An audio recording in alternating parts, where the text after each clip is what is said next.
আসসালামু আলাইকুম। আপনাকে সামনে আর একটা জিনিস লইয়ে এলাম, লঞ্চ। এই দেন ঈদের সময় যাইতে আছে, খুবই করিয়ে মনে করেন লঞ্চের টুকটুক ছাদ পর্যন্ত কোনো বন্য হইন্য জায়গা নাই। এককাল লঞ্চ টুকটুক করিয়ে যাত্রী লইয়ে যাইতে আছে। এই সময় মনে করেন টিকিটের দাম কত জানেন? 500 টাকা, 300 টাকা টিকিট হয়েছে। 600, 700, 800 টাকা যাদের দিয়ে পারে। কেবিন মনে করেন 1000 টাকা পান, যান 1500, 2000 টাকা।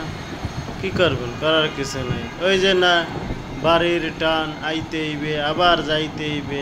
বৎসরে একটা দিন আইয়ে সবাই লাগে দেখা সাক্ষাৎ, এই তো ভালোবাসার বন্ধন। তো এই যে সেইটাই, যত টাকা লাগুক পয়সা লাগুক, কিন্তু ভালোবাসা ফিরাইতে পারে না বাড়ির টান। লঞ্চটা সুন্দর ডেকোরেশন, সেই মনে করেন বাতিবুতি জ্বালাইয়ে যাইতে আছে ঢাকার উদ্দেশ্যে। এও আবার টাটা এই জন্য সব কিছু জ্বালাই লেছে। নদীটার মধ্যে একটু আলো হয়ে গেছে, দেখছেন কত বড় নদী। নদী মনে করেন আলো হয়ে গেছে, এরকম আলো হইতেই তো এককাল ঢাকা পর্যন্ত যাইবে।